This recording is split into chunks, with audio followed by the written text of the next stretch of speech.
are on the internet, live to the world. Whoa. Here What? we are. Welcome everyone to week 3 of Anyone's Game 2021, our online only slow game jam. And my name is Rick Dakin, and I'm a writer and game designer and professor at the Ringling College of Art and Design. And I am joined this week by two esteemed game designers. To my right, your left, is tabletop game designer, writer, publisher, owner of Game and Acre Games, designer of and writer of such things as Jiangxi, Scooby-Doo Betrayal, and Questlings, in addition to contribute to the new Dune RPG that just came out this week. Banana Chan. Hi, thanks for having me. And next to Banana is owner and creative director and lead designer of Bully Pulpit Games, the designer of Fiasco, Night Witches, and Ghost Court, among many, many others, Jason Morningstar. Hey, happy to be here. So welcome. We are into part 3, which is about playtesting. So 2 weeks ago, Ken Haidt and Sarah Doom took the theme that our Ringling College game writing students came up with of second chances. And they played around with that and came up with a premise called Angel's Grave, a sort of generational dungeon exploration game taking place over 3 ages, where you maybe confront the sins or ambitions of your past. Then Omari Akil and Jian Shim took that and made it even cooler, turned it into not just a tabletop role-playing game, but also a kind of build your own dungeon game where you're going to create the dungeon by cutting up cardboard boxes and using index cards, or maybe cards that we sell them if we're making this game, to have different encounters. And the idea being you're going to venture into this dungeon, but at the same time, the dungeon is a reflection of your own sort of core identity and your own aspects of your persona and what's important to you. So the idea being is that it's not just about fighting monsters, it's about like exploring your emotions and your ideas and those kinds of things. So with the added interesting twist that should your character die, which we in fact encourage them to do, you will then become some sort of white or ghostly figure with the ability to adjust and change the dungeon for those who remain. So, perfectly clear, right? It's a really interesting concept, right? It takes playing with some ideas of legacy games, playing with some ideas of from video games of sort of I'm totally blanking on what those are called, even though I totally know. Roguelikes, right? Where you're just sort of playing it over and over again, but maybe carrying something forward. I guess a roguelite. So what do you guys think? You've had a chance to look at this. You've had a chance to give your thoughts. You are both expert play testers. How would you begin to play test something like this? I think, do you have thoughts, Banana? Go ahead. I was just going to say, I think the first thing to think about is whether or not this is going to be a digital prototype or a physical prototype that we're going to be playing from and play testing from, and how we're going to actually, play with this thing, work with this thing. So because, right now everyone's in lockdown, a digital prototype would probably be easier to work with, so that you get other players. But, if you're working with like a physical asset, then having, this thing made out in like the most first draft format would always be the best way to go about it. So what kind of tools do you guys use for digital prototyping? Jason? In this COVID Zoom age? I mean, I feel like any kind of productivity tools that are out there are useful. I live and breathe in Google Docs, so I'm always making Google Docs or Google Sheets, or connecting one to the other, and those become part of my workflow.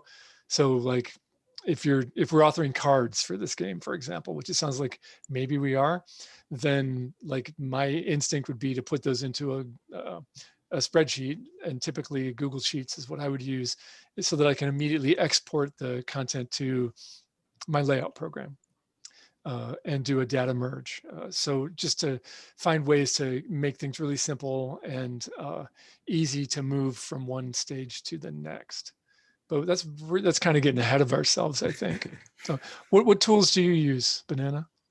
So I use a few different tools. I think for more brainstormy type of prototyping sessions, I use Jamboard. So Jamboard is like a part of the Google Suite. So you just like write stuff down and, you know, mock up your like very basic prototypes. And same thing with like Google Slides. So Google Slides, we would do full on playtest there because things can like move around pretty easily. If we have cards, we would just like have the images out and then put like a square in front of it where it's just like, do not look at this, or just like pick at random. So that way, like, you know, players can just pick out cards from there. Did you see a distinction between role-playing games and board games or card games in terms of prototyping, or in terms of what we're talking about? Yeah, absolutely. So I think with tabletop RPGs, it's like a lot easier to manage in Google Slides, just because of like the cards, right? So like, you know, in Roll20, you would have like a handful of cards that are secret to you, versus like Google Slides, you don't really have that function. So you have to like copy and paste each one, making sure that like no other people like see it. It's a lot more work. But if it's like a first draft, or if it's like, you know, like a really nitty gritty type of draft, it's like not that big, or not nitty gritty, but like just like a first draft, it's like not that big of a deal.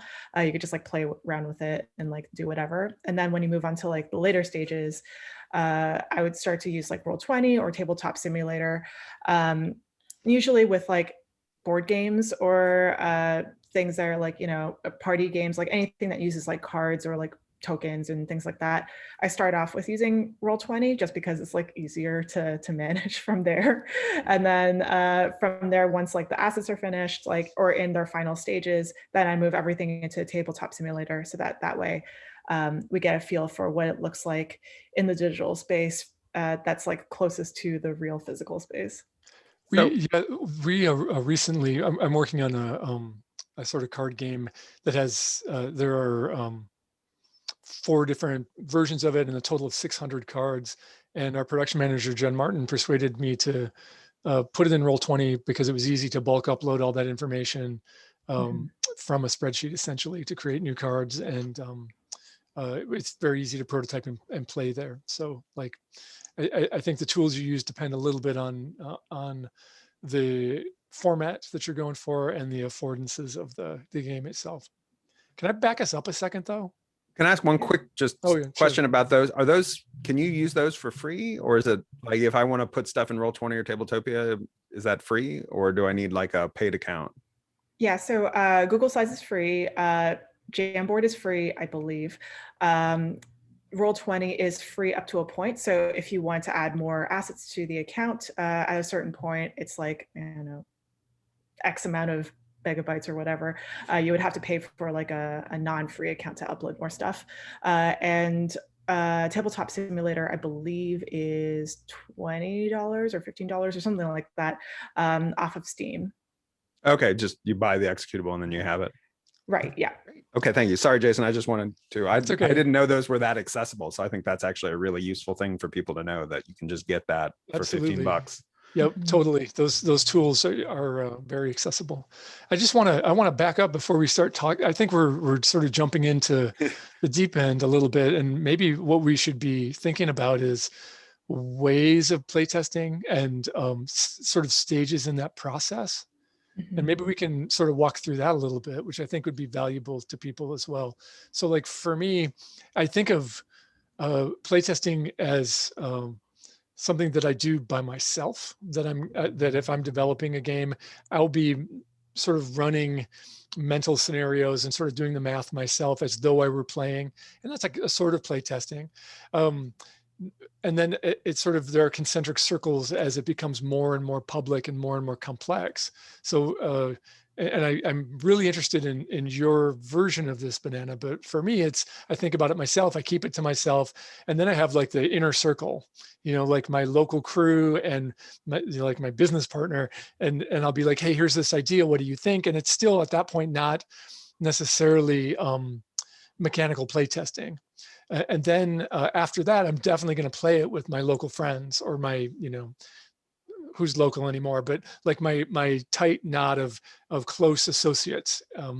And then after that, there's going to be a much broader but more controlled playtest that maybe doesn't involve me, that maybe I'm not in the box for that. And then finally, like a more public offering. And so like each step, the game gets refined a little bit, and the audience for playtesting gets bigger, and the goals for playtesting change at each of those steps. Yeah, I agree with that. I do something similar, and it goes the same way with with board games and card games as well, where you start off with doing a lot of, I guess, like quote unquote solo playtesting, or like, trying to figure out if this thing works with just you, and having like the physical components, if you're using physical components, or digital components or whatever, and running scenarios to make sure that it makes sense in the stage that it's in, before like moving on to asking friends, asking like other people that are in your network or your close network to see if this thing works, before doing larger scale playtesting where you're just asking people to run the game for you. So Maglin from the chat, Maglin16 has a good question, which maybe you're about to get to, but I'm going to give them the credit. I'm sure we'll all get into it at some point, but I'm wondering what kind of things I should be asking or requesting of playtesters. At the moment, it just feels like, hey, friends, want to play this game that I'm working on? Well, I don't think there's anything wrong with that. Okay. If sort of that's where you are, then getting people to engage with your game is valuable, and observing them engage with it is valuable. So there's also value from knowing exactly what kind of information you want to get out of a playtest, and letting it be sort of data driven. But I always hesitate, and I think that there's a tradition, especially on the board game side, to kind of do that, to be like, what we're playtesting here is whether the white queen is overpowering the red king.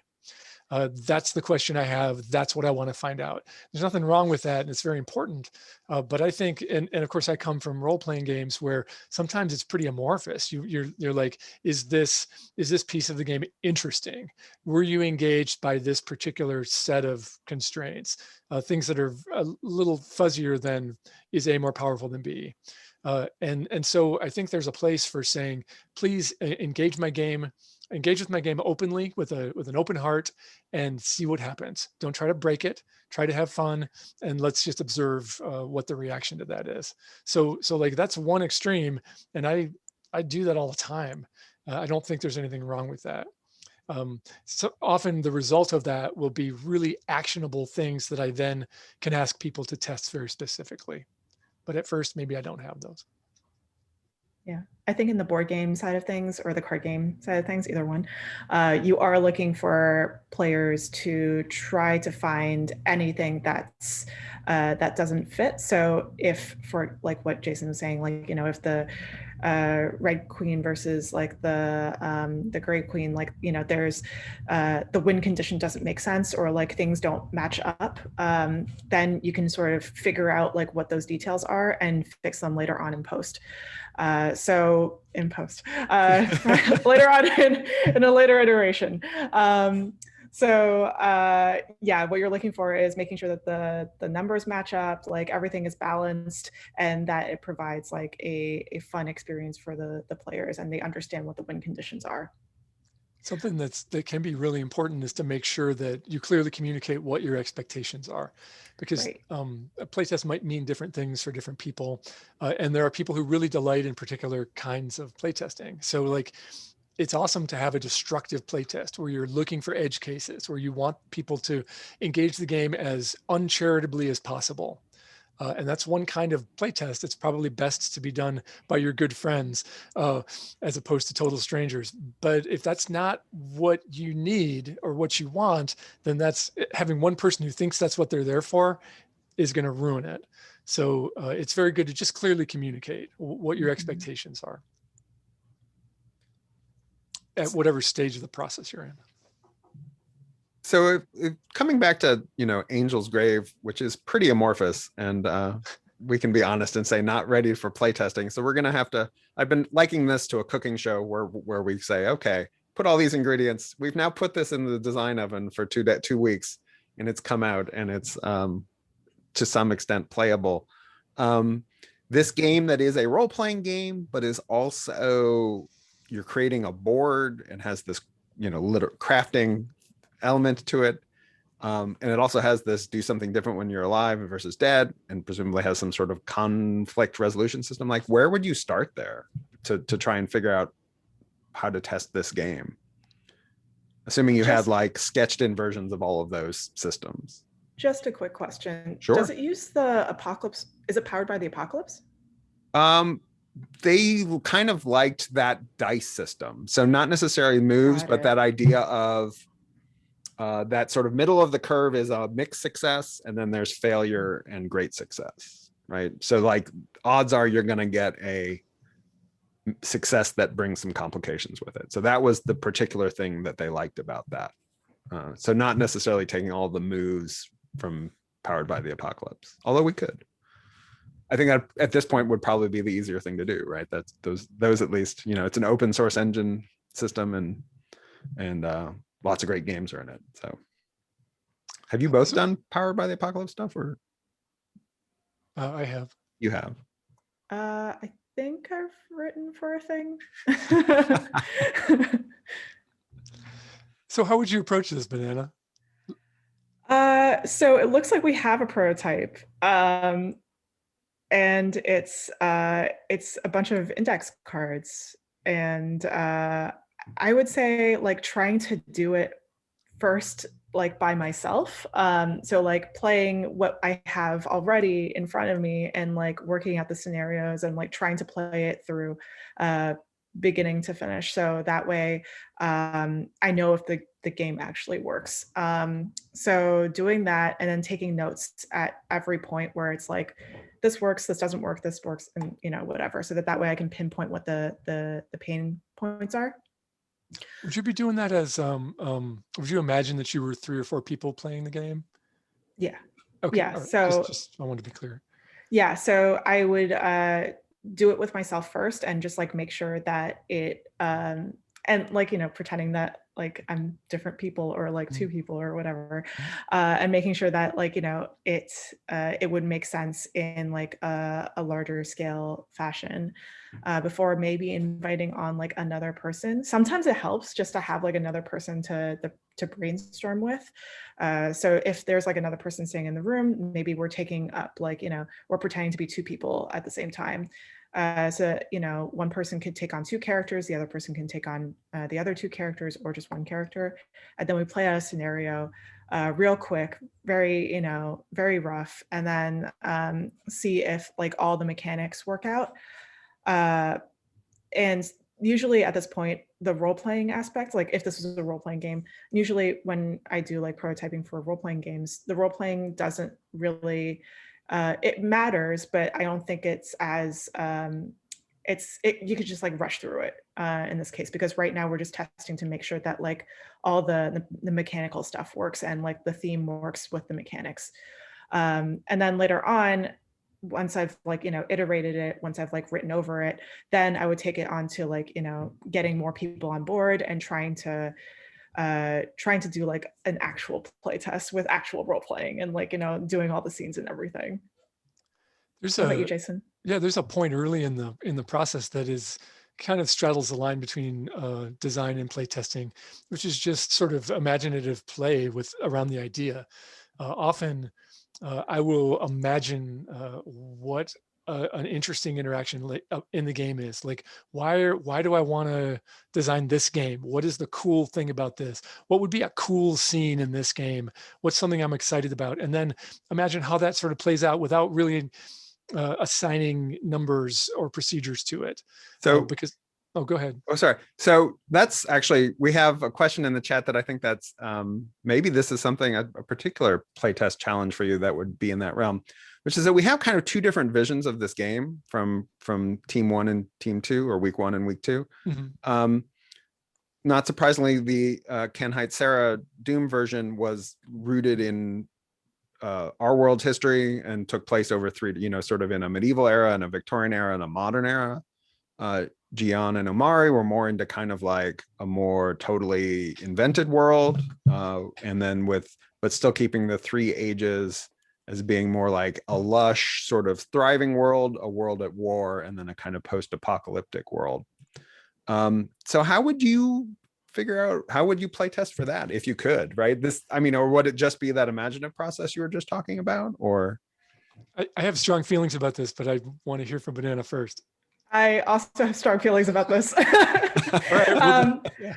I would prefer if the setting was like at least the location was fixed and like we know what it looks like. So if it was playing between periods, right? So like if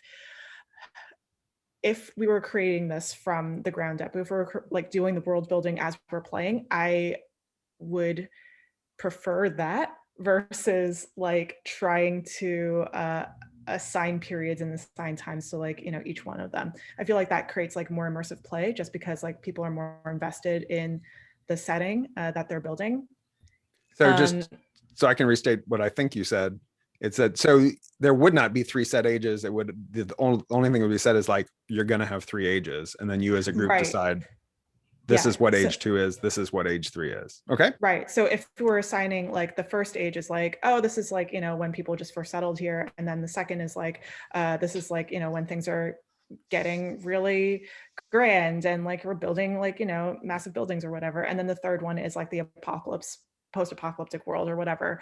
Like, I feel like that sort of, not vagueness, but like enough structure for you to get like started in terms of world building is great, just because like now you know what to expect for each age. But at the same time, you're going to be able to be like, okay, well, I'm going to answer a whole bunch of questions about like, what this time frame looks like. We're going to build this world together. Okay, now we can move on to the next one. And then like we're building this world together. We're like being more immersed in the experience of making this thing together. So I think that's great. RJ Skylar Schuler has a follow-up question. Maybe an art student at an art college.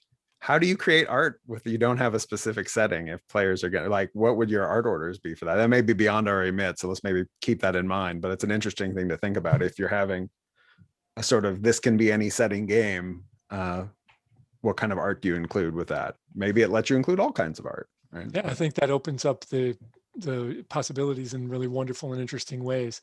And as an art director, I would be excited by that. I think that would be cool. A good opportunity to include lots of different things, maybe lots of different styles. You're not sort of restricted in what you're what you're really doing is then using the art to show the universe of possibility, which I think is cool. Hey, I wanted to say about this whole process. This is total design by committee, and there's too many cooks. There's too many people thinking about their own special flowers in this particular soup, and I don't like it. And I don't usually work that way. I love to collaborate, and I know that Banana and I could make an awesome game. But I do not think, and really any of the people so far that have been a part of this, I would love to work with them, and some of them I have worked with. But 3 or 6 is a little bit too much. And but we're doing 8. That's probably fine, right? Yeah, then you're fine. So I think it's wisdom of crowds. And what Banana just did was make a design decision, right? She looked at this and said, okay, well, I think the way this should be is they're going to decide. People are going to decide what those 3 ages are.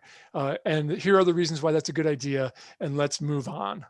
And that's what I think in this situation, what you absolutely have to do. And as a game designer in the playtest process, there will be points where you have to just make that decision and say, yes, this could be medieval, it could be Victorian, it's going to be Victorian, moving on. If that's the wrong choice, playtesting will very rapidly inform you of that. But you just have to make those decisions.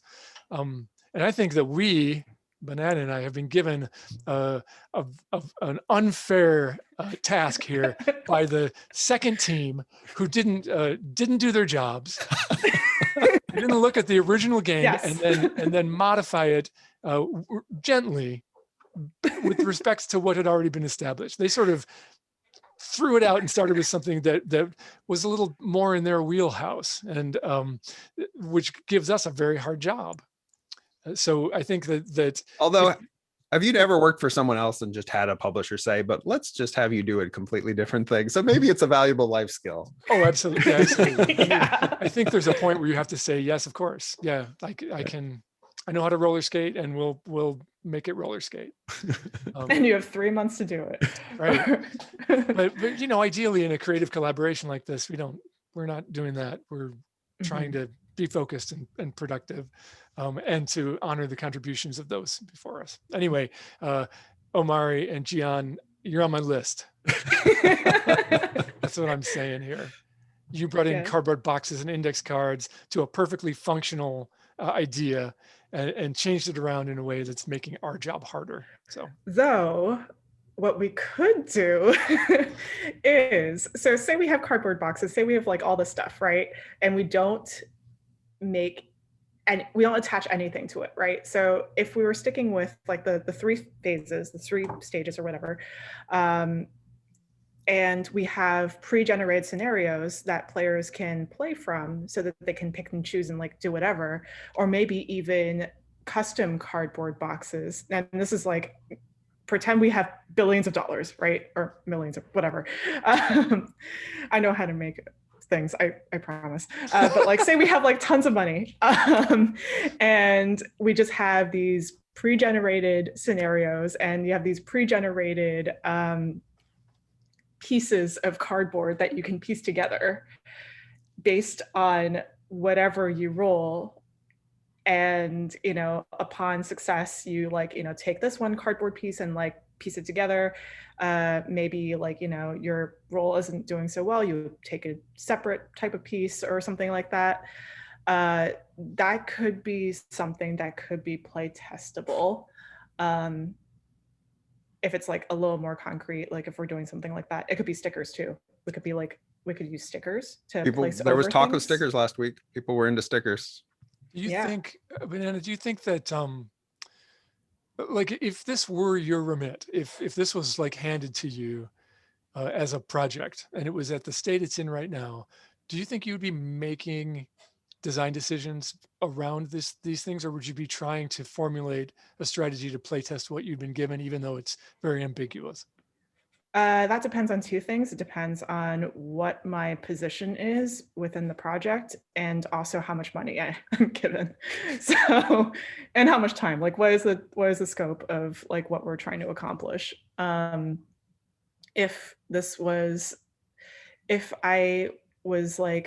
If I had more of a stake in the project, I think, like if I was like, not just a consultant or something like that. If I was like, one of the lead designers, and I would be like, let's figure something out. But if I was a consultant or something like that, I would probably just hand this off to another person to deal with. That's the spirit. So there's the general question here, which maybe would help us answer that question of how much of our personal resources we would apply to this, which was like, roughly speaking, how long is the play testing part of compared to the like core designing of the game? Like when games you guys have worked on, like what's the breakdown of time spent on design before you play test versus say play testing and all the iterations that spin out of that? I'll answer first if that's okay. Yeah, go for it. So it obviously it always varies based on the project, but I find that it's really useful to get material in front of other people as quickly as possible. So the design and playtesting are kind of they're happening at the same time for me, in that I'll present things and constantly be sort of iterating and revising, sometimes even during playtesting, during a session.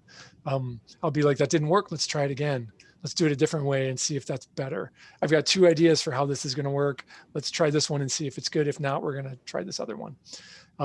And that sort of quick and dirty level of development is really kind of designy, kind of playtesty, and it really relies on having a trusted core group of people that are willing to put up with your nonsense. So it's very hard for me. It's rare for me to be like, well, okay, the game is done. Now I need somebody to tell me if it's good or not.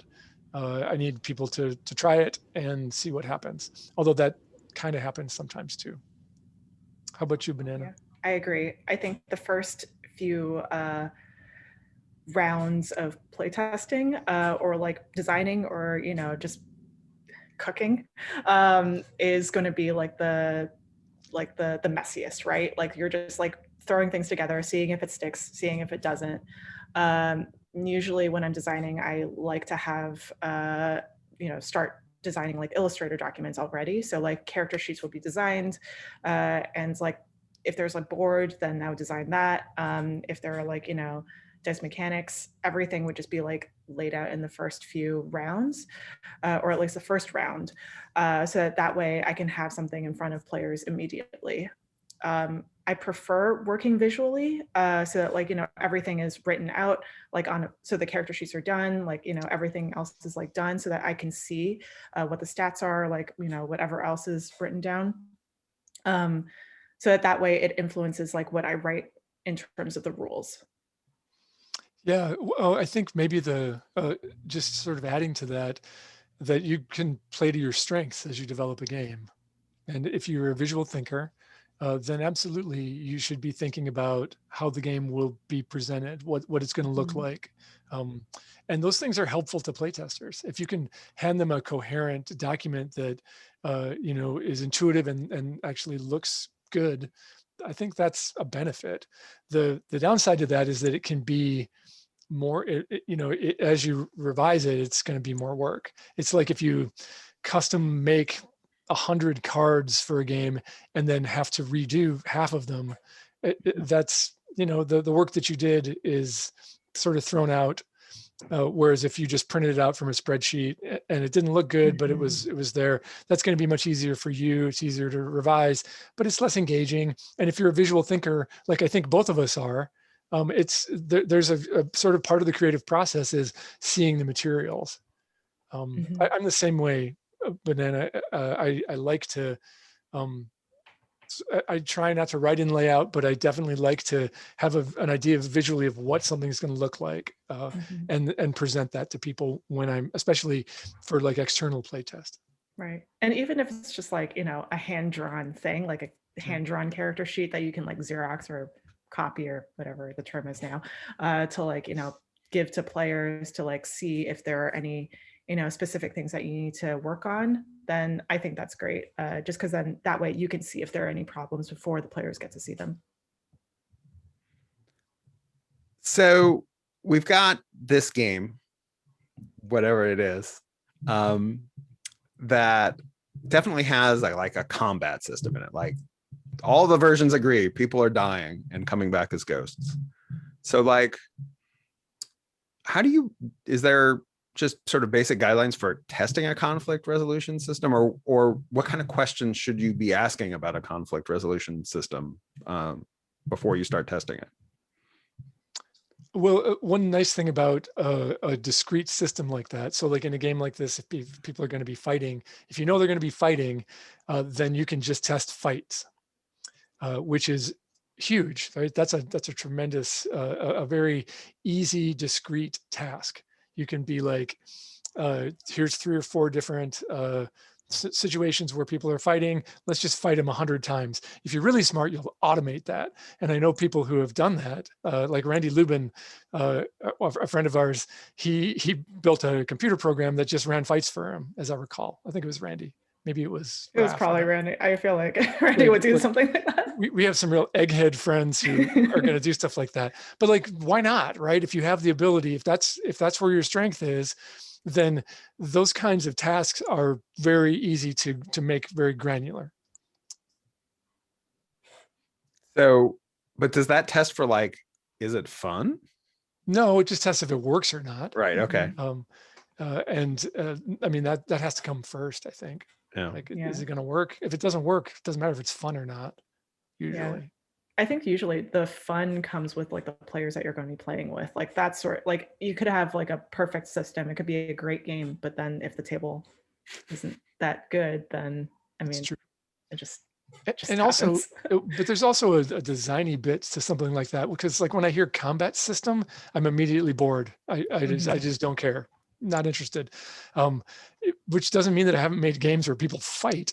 But the way that you structure that is a design task, because what you're doing is saying why this is important and why we're spending time in violent conflict. So like in Night Witches, every night the Can you explain the premise of Night Witches? Oh yeah, sure. In Night Witches, you're playing Soviet women who are also bomber pilots during World War II. And so at night you fly missions bombing the Nazis. And every day you have to prepare for the next night. And that involves struggling with the fact that the Red Army hates you and everybody's sexist and you don't have the materials you need and whatever, which is the interesting part of the game, right? So flying at night and bombing the Germans, I very deliberately wrote it so that it's just a couple of die rolls. It's not complicated. It's not sophisticated or nuanced in any way. It doesn't necessarily reflect deeply on the reality of that experience. What it does is it tells you, did you succeed? Did you fail? And if you failed, what are the consequences of that failure? And then whoever survives goes home to the interesting part of the game. So like, I think it's important that rather than thinking about like starting with the thinking about how do we play test fighting, we really have to understand what that means first. I don't know. I got off on a tangent there. No, that's kind of exactly where I was hoping you would go, right? Because like this is as given to us, it's a game where there's fighting, but we also kind of want dying to be a compelling outcome of fighting, right? Because that lets you be creative of the experience, right? Or maybe there's some cathartic element to it. So, but that's sort of all they've given us. They haven't given us a system to do that. So, maybe we, are there other ways to test? I don't know. How do you test for catharsis? Like something that could be, something that could be interesting is like if I read some of the document and I think like if we were to do something where I'm assuming like the players come back to life every session, or not every session, every phase. Well, right, there's like descendants or something like that, right? It's a new generation coming into it with a new set of expectations. Cool. Yeah. So what they could do is probably split up the phases. So if there are three rounds, eras, I think we're 3 eras. Yeah. If there are 3 eras, maybe we split up the eras into 2. So we have 6 phases in total. So the first phase would be like them living, and then automatically they die and they turn to ghosts. So like having it split so that way they can play that out instead of, they can have like a combat system as well, but like the combat system would probably be more determined by like the scenes that follow after, and that'd be more like, emotionally resonant, at least I think. So maybe like, if they were about to go into the second phase, they roll some dice, and maybe they like rolled really well. Maybe their death was like, I don't know, amazing. It was like super honorable or something like that, and like everyone remembers them for eons and eons, and so maybe they pop back up in a future era as like someone who's got a statue erected for them or something like that. Whereas like if they failed the roll or something like that, then maybe they like aren't remembered. Maybe they're like not they're not written about in the history books or something like that. And then that way they like turn into a vengeful ghost, and like, you know, things happen where they're just like, you know, trying to mess up like the town that they're in or something like that. I feel like separating the two would make for better storytelling, in my opinion anyway. And it would have like a bit more of structure, so that way you know, or at least it's like a quick and dirty way of like having structure in this long form game. This might also be a place where A/B testing would make sense. A/B testing meaning you have two different versions and you try them both, and see which one is going to be more successful. So it would probably be pretty easy to atomize the segments in this game in a couple of different ways, like the way that Banana was just describing, or playing it straight through, where, you know, I don't exactly know what but if you have two candidates, you can try them both, assuming you have patient playtesters or a big enough pool of playtesters. So I really like that idea of the we all know you're going to die, and we're going to have a devoted time for being your ghost, and being different kinds of, you know, running the gamut from like protecting spirit to vengeful, you know, angry ghost, and hopefully a million other interpretations in between there. So one of the other things that was that people did respond to very well from last week was adding in this physical element, this creating of the board, whether we're using tiles that are original, but like, I guess that legacy element, and that was in both, right? You know, legacy games, this idea that your copy of the game is going to be unique to your group and reflect what's gone on. I don't know if either of you have worked directly on a legacy game, but you certainly know the principles. Do you think that's there's a different testing process for, like, how do you test a legacy game where every play is going to be sort of unique over the course of multiple sessions for the players? I think having very cheap prototypes would be a start. Yeah. I guess, yeah, fundamentally it's not actually that different, right? The thing that makes it expensive in the real world is that it's bespoke pieces, but we're just going to use markers and stickers. So yeah, I think the testing process is probably quite similar. So Risen asks, it also seems exploration seems to be a core mechanic of the game. So how would you go about like playtesting exploration? I know Bananas worked on a game that has exploration at the heart of it, and along with Scooby Snacks. So like that sense of discovery, right, that you get from an exploration game, I think that's the appeal, is that you don't maybe even no one at the table knows what's around the corner. Is there any thoughts on that and how we might explore the idea of exploration? What do you think, Jason? I was going to ask you, I mean, tell us about your experience with the Scooby-Doo project. In Betrayal, or any sort of, it doesn't have to be Scooby-Doo, but like any sort of Betrayal at House on the Hill type of game, you have a bunch of tiles, right? Oh crap! Am I still in? You're good. Yeah, oh, okay. I thought I like popped out for a second. No, it's just my email. But you have a bunch of tiles, and you flip over tiles, and these are room tiles. As you discover more and more pieces of this house, so you're in like a big mansion, and eventually, at a certain point, once you've triggered a haunt, then a haunt begins. The game sort of changes, where half of you or some of you turn into, or one of you turns into a traitor, and you're trying to mess up the other players. So the win condition changes, or the game rules change in the middle of the game itself. For something like this, I mean, we could definitely use like a tile laying mechanic to uncover parts of this space, or something that could be more interesting would be having tiles or cards that are shuffled up, and they each have questions about the era. So maybe you would flip over a card, it would ask you a question, or like have an ad lib or something about the era, and you would just like explain what it looks like, and you would like lay it down in this dungeon thing that you're creating together.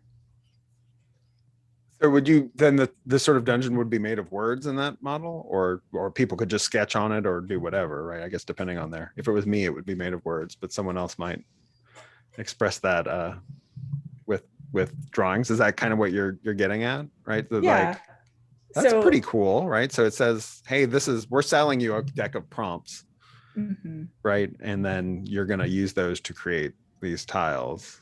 Right. Yeah. So it'd be like, it would have the fixed element of the prompts, but you're creating this thing together, and it's more collaborative.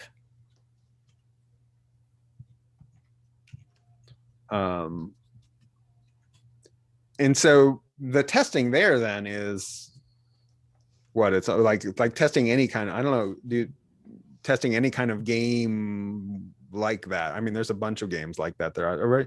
I'm trying to remember, Jason, and forgive me, how like Ghost Court works for you, right? There's some prompts in there. Is that?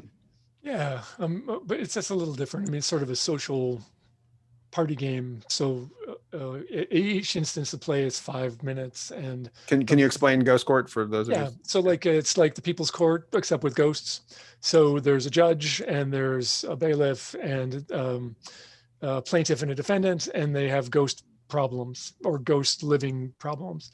And so two people from the audience are given a plaintiff and a defendant card, and it presents the brief details of the case. They argue their case before the judge, and the judge rules on it. And it's done in a strict time limit, so it never gets really boring. It's meant to be very, very quick. Each instance of play is only 5 minutes long.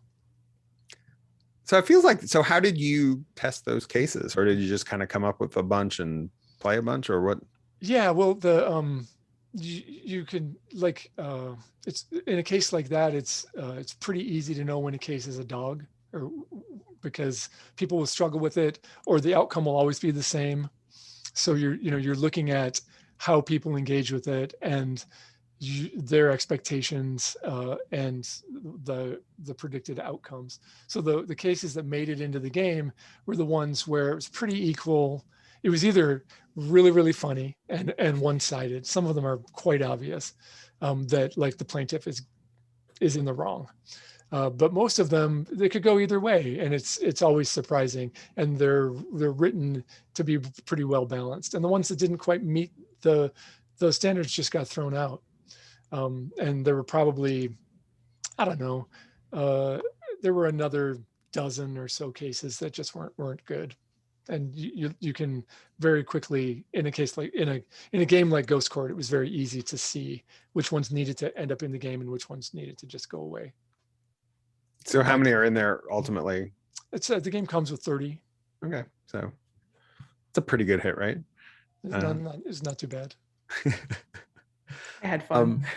What was that? I enjoyed the game. There you go. Do you have any thoughts, Banana, about this idea of like, is that the key then? If we're going to do prompts, just come up with a bunch of them and see what people do with them? Yeah, I think so. So I think when it comes to like prompt writing, a lot of it has to probably be vague enough that it gives players an idea of what to make or what to write or how to answer the question, and also gives the players enough guidance to make the thing. So I think with something like this, it could be index cards that are themed to each of the eras, so that there's like this sort of the structure that you're writing from, and then later on it could be shuffled up and like you can figure it out from there. But I think the more important part is that it's got the context of which era you're playing in. Yeah, so that'll make it that'll push people towards what's compelling about that era. Sort of in a similar vein, we have a question from the chat, again from Magdalene16. So when it comes to the phrase follow the fun, how far do you follow the fun away from your initial idea? Are you always willing to completely change the game and put away the first iteration? if you're following the fun. Assuming you do follow the fun, we're begging the question a little there, but is that a dictum that resonates with you? This idea of follow the fun? I just want to say, Magdalene16, you're great. Thank you for so many thoughtful questions, not only with us, but with previous panelists as well. Very much appreciated. Do you want to take this first, Banana? You can go ahead. All right. I gotta think about this one. Yeah, so sometimes like I think about type 1 and type 2 fun. Type 1 fun being like woohoo, and type 2 being like that was an experience. I'm glad we did that, but wow, that was intense. And I've made games for both of those, so it's kind of good to know either which version of fun you're talking about, or sort of what the ratio is, because you can get a little peanut butter in the other one's chocolate pretty easily. But in terms of modifying your design based on the reaction of playtesters, which is I think what you're talking about, I'm not interested in whether they're having a great time or not. In fact, if they're having a great time, that doesn't tell me anything. That's not useful feedback to me. What that tells me is that they're all good friends, that they know my game design aesthetic and it resonates with them, that they just happen to have a good night. Whatever, none of that's useful. What's really useful is we struggled with your game. This piece of it absolutely didn't work. We noticed that these numbers don't match up. There's inconsistencies in your document, and it made us miserable. That's very helpful to me. So if I get feedback from my players that like this game was great, but it needs more clowns, I don't care. Absolutely useless to me. But the feedback from people who have a hard time with it is worth its weight in gold. So I'll start there. I can talk more about this, but I want to hear what Banana has to say too. Yeah, I definitely agree with that. And you know, I think in role-playing games, that's definitely like an important piece. In board games, it's very important because if it doesn't work, then you definitely need to like fix something about it. But in terms of like trying to figure out, you know, what your goal is, what the feel is, what the emotional core is for the game, I think that's also important because, you know, the players could be expecting one thing and then the play could be like completely different. Like that sort of resonates a little bit. Like I always like to do this like holistic way of design where, you know, the theme and the mechanics and like everything sort of mesh together, so that way like the player experience fits well with what you're trying to do. Great. So did you have something more you wanted to add to that, Jason? That all makes a lot of sense to me, but I think it's important to hear. It's not dissimilar, kind of what we tell writing students or writers many times is like, you know, don't necessarily listen to people's solutions, just see how they're reacting to what you've written, right? Yeah, there's a game designer friend of both of ours who says that he carefully listens to everyone's feedback and then ignores it all. Which I don't know if that's the right ratio. Why does he ask for feedback at all? Well, but because he's getting a different kind of feedback. Right. So like, first of all, if somebody, I never want, maybe this is just me, but I never want someone to be like, hey, I really enjoyed playtesting your game. You should really think about using 10-sided dice instead of 6-sided dice. I don't want to hear that ever. I don't want you to design my game for me. That's not why I ask you to try it. What I want to hear is how it made you feel, the places that were difficult for you, the places that were easy for you. So like, and that's setting in those expectations, which I think is so important. That if somebody comes back to you, and this happens a lot, unfortunately, is that people feel like they're invested in your project and they have a good idea and they want to tell you how you could make it better. I don't want to know how to make it better. I just want you to tell me what happened, and let me figure out how to make it better myself. It's an important point, I think. Now, do you think, I totally agree with that for you for sure, like obviously because it's you and you're saying it, but like, was there a time when you were just starting where that wasn't true? Like, what No. is there early on? No, but this is always, no matter what. I Yep. don't know anything about designing a game. Okay, so there's a place to say, I don't know how to proceed right now. Please give me your ideas. Gotcha. There's a place to say, it would be valuable to me to learn about prior art that is similar to what I'm trying to do. What is never valuable unless somebody asks for it is, your game is just like this game. Right. Or I think your game should play this way instead of that way. Unless as a designer, you are asking for that feedback, it's not useful, and it can be harmful, and I hate to see it. Yeah, and I also think comparisons aren't bad. I think if your piece looks a little bit like, something else, someone else's, that's sometimes not a bad thing. Just like, how in movies you get so many, movies that are similar but not really. Like, most movies are structured the same way, right? They all have all the different acts. They have like all the similar kinds of mechanics, right? But the themes are different, the stories are different, like, everything else is sort of different. So I think that it's okay if there are comparisons to your work with someone else's.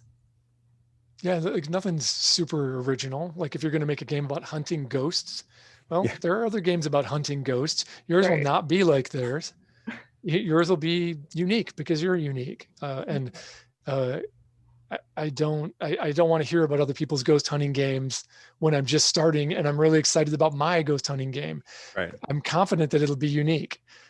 Eventually, I'm going to want to step back and sort of look at the universe of ghost hunting games, but not early in the design process, because that's just going to crush my spirit, because there are great ghost hunting games out there. So sorry, a little rant there. No, that's great. I get excited about that, and I really, it bothers me when I see it.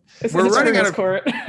We're running out of time, but I do want to throw in something that I've heard another esteemed designer say in response to a similar question about what surprises them in playtest. Or I asked what was their biggest surprise from a playtest, and they said, I'm basically never surprised by a playtest. I'm just interested to see how things work, right? But like it's someone who.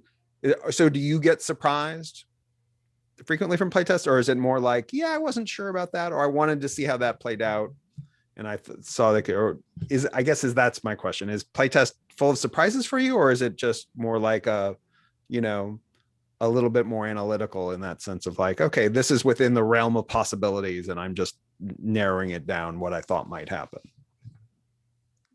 Don't really get too surprised by things. Mostly because I know what to expect from my own writing, and the things that I produce with, like, even if it's like a collaboration, I still know what to expect. And especially if I'm GMing a game, then I definitely know what to expect.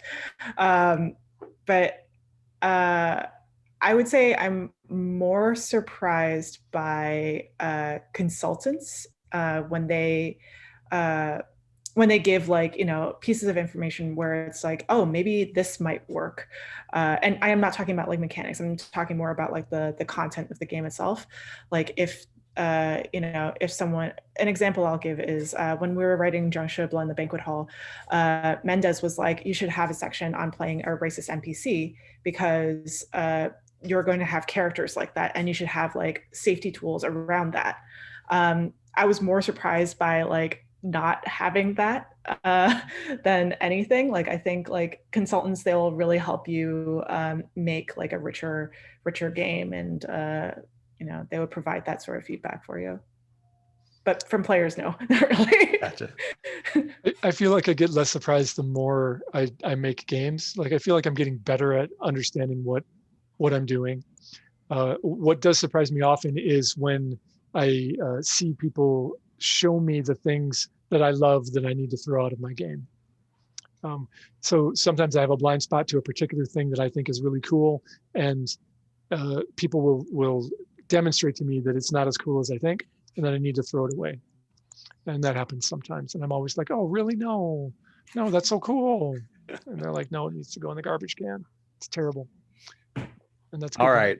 Well, has anything come back out of the garbage can into a different game ever? Oh, yeah. All right. So cool. All right.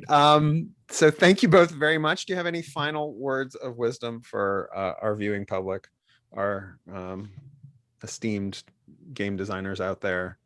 other than what, playtest often. That's a good piece of advice. All right. Well, do you have any last plugs you want to get in here? Anything you want people to be aware of? New things that are out? Oh, everything's on hold right now because Yeah. of I just bought just yesterday a copy of Dune Chronicles of the Imperium that you co-wrote. Oh, together. So that's yay. available Thanks. for at least download. Thank you. Wait, did I get the subtitle right on that?